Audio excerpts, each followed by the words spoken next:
मैं कीर्ति Paroha 11th biology की class में बहुत स्वागत करती हूँ। और बच्चों, आज हम पादप वृद्धि एवं विकास का पार्ट सेकंड उसके क्वेश्चन आंसर डिस्कस करेंगे। चलिए शुरू करते हैं। आप क्वेश्चन 12 देखो, वसंतीकरण क्या है, इसका महत्व बताइए। वसंतीकरण पौधों में पुष्पन के लिए दीप्तकाल के अतिरिक्त जीवन चक्र की प्रारंभिक अवस्थाओं में कम ताप उपचार की आवश्यकता होती है। कम ताप उपचार के बिना इन पौधों में जनन अवस्था प्रारंभ नहीं होती। अतः बसंतीकरण जो है वो जल अवशोषित बीजों, थोड़े अंकुरित बीजों अथवा नवांकुरों को कुछ समय के लिए दिया गया निम्न ताप उपचार है। इससे उसमें पुष्पन का समय जल्दी आता है। महत्व, द्विवर्षीय पौधों में इस कारण प्रथम वर्ष में ही पुष्पन हो जाता है। इस कारण पौधे के शुष्कता एवं शीत के प्रति पौधे प्रतिरोधी हो जाते हैं। कवक रोगों के प्रति प्रतिरोधकता में वृद्धि होती है। इसके द्वारा पैदावार में बढ़ोतरी होती है। क्वेश्चन नंबर 13 आप बहुत अच्छे से जानते हैं। बीज अंकुरण से आप क्या समझते हैं, कितने प्रकार का होता है? ऐसी भौतिक रासायनिक प्रक्रिया जिसके अंतर्गत बीज के अंदर उपस्थित प्रसुप्त भ्रूण जो है सक्रिय होकर एक शिशु पौधे को जन्म देता है, बीज अंकुरण कहलाती है। ये दो प्रकार का होता है। पहला अधोभूमिक बीज अंकुरण। इस प्रकार का अंकुरण चना, मटर आदि में पाया जाता है। इसमें बीज पत्राधार की वृद्धि रुक जाती है और एपोकोटाइल सक्रिय होकर लंबाई में वृद्धि करता है, परंतु बीज पत्र जो है भूमि सतह के नीचे हो जाते, अर्थात इसमें बीज पत्र जो रहते हैं भूमि की सतह के नीचे रहते हैं। ऊपर भूमिक में क्या होता है, इस प्रकार का अंकुरण अंडी, सेब, मूंगफली में पाया जाता है। इसमें हाइपोकोटाइल तेजी से वृद्धि करता है। फलस्वरूप बीज पत्र जो है भूमि की सतह के बाहर निकल आते। इस प्रकार से बीज पत्र जो है भूमि की सतह के बाहर निकल आते हैं। प्रसुप्ति से आपका क्या तात्पर्य है? बीजों में प्रसुप्ति नष्ट करने के उपाय बताइए।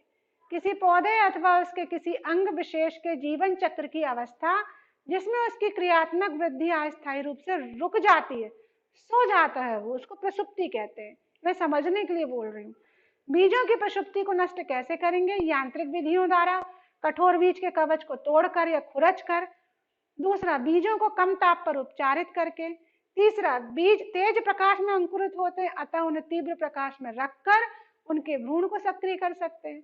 कुछ बीजों को प्रसुप्ति को दाब द्वारा नष्ट करते हैं, अतः इन्हें 2000 ATM दाब पर कुछ समय के लिए उपचारित करने पर उनके बीज के कवच की पारगम्यता बदल जाती है, जिससे वह आसानी से जल अवशोषित करके अंकुरित हो जाते हैं। क्वेश्चन नंबर 15 देखो, बीज अंकुरण को प्रभावित करने वाले 4 बाह्य कारकों का संक्षेप में वर्णन कीजिए जो बीजों के अंकुरण को प्रभावित करते हैं। हम सबको अच्छे से मालूम है, जल बहुत आवश्यक है जैविक क्रियाएं बढ़ाने के लिए, और बीजांकुरण में भाग लेने वाले जो विकर्मी हैं, जो रासायनिक हैं, वो भी बीज के अंकुरित होने में मदद करते हैं।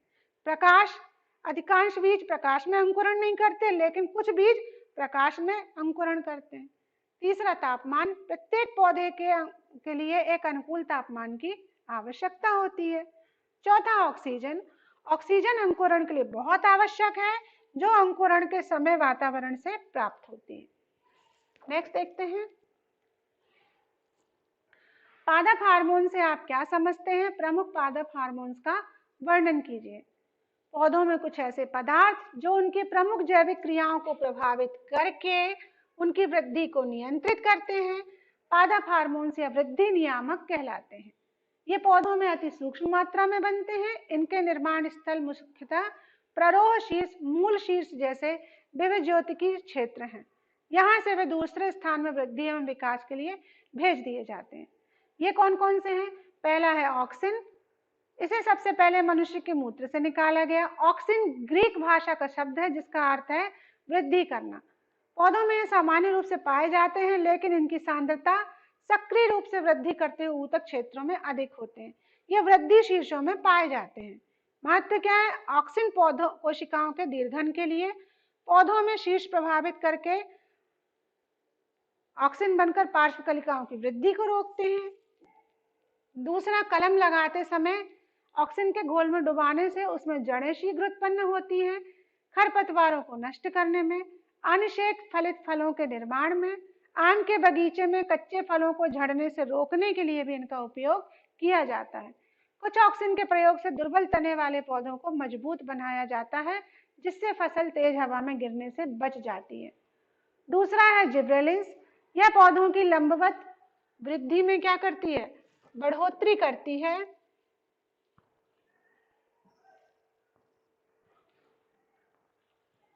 जिब्रेलिन की खोज सबसे पहले कुरोसावा ने जिब्रेला फ्यूजोकुरोई नामक कवक से की थी। इसका उपयोग महत्व साइटोकाइनिन। सर्वप्रथम मिलर एवं उसके सहयोगियों ने अपघटित डीएनए से इन्हें प्राप्त किया। यह कोशिका विभाजन को उद्दीप्त करते हैं। इनका संश्लेषण जड़ों तथा बीजों के भ्रूणपोष में होता है। अब हम देखें इनके उपयोग या महत्व। ये कोशिका विभाजन को प्रेरित करते हैं, जीर्णता को रोकते हैं, क्लोरोफिल को काफी समय तक नष्ट नहीं होने देते, और इसका उपयोग सब्जी, पुष्पों, फलों को कई दिनों तक ताजा रखने में किया जाता है। साइटोकाइनिन में पौधों के आकार की प्रवृत्ति को बदलने का गुण पाया जाता है, इसलिए इसका प्रयोग ऊतक संवर्धन में भी किया जाता है। इसका प्रयोग बीजों तथा पौधे के दूसरे अंगों की प्रसुप्ति नष्ट करने में भी किया जाता है। एथिलीन, बर्ग ने इसे पादप हार्मोन सिद्ध किया। ये एक प्राकृतिक गैसीय वृद्धि हार्मोन है जो पादप शरीर से नियमित रूप से बाहर निकलती रहती है। ये गूदेदार फलों के पकने में सहायक है। इसका प्रयोग फलों को कृत्रिम रूप से पकाने में किया जाता है। पत्तियों, फलों और पुष्पों के विलगन को बढ़ाती है। इसके प्रयोग से खीरे के पौधों में मादा पुष्पों की संख्या में वृद्धि करके उत्पादन बढ़ा सकते हैं। अनानास के पौधों में इसके प्रभाव से पुष्पन को प्रेरित किया जाता है। एब्सिसिकम यह एक वृद्धि संदमक है जो पौधों को प्रतिकूल वातावरणीय दशाओं का सामना करने के लिए तैयार करते हैं। इसको तनाव हार्मोन भी कहते हैं। इसका निर्माण पत्तियों में, जहां से अन्य भागों में बांटी जाती है। उपयोग महत्व क्या है? एब्सिसिक अम्ल का प्रमुख कार्य पत्तियों तथा दूसरे पादप अंगों में जीर्णता को बढ़ाना है, बीजों एवं कलिकाओं की प्रसुप्ति को बढ़ाना। इससे वाष्पोत्सर्जन को काफी कम किया जा सकता है। इससे पौधों अनाज के अंकुरण को रोका जा सकता है। इसके द्वारा कुछ अल्प दीप्तिकाल पौधों में पुष्पन प्रेरित किया जा सकता है। तो बच्चों, ये थे आपके इम्पोर्टेंट क्वेश्चन आंसर जो पादप वृद्धि एवं विकास के लिए आवश्यक थे। मुझे आशा है आप इसे बहुत अच्छे से लर्न करेंगे। थैंक यू बच्चों।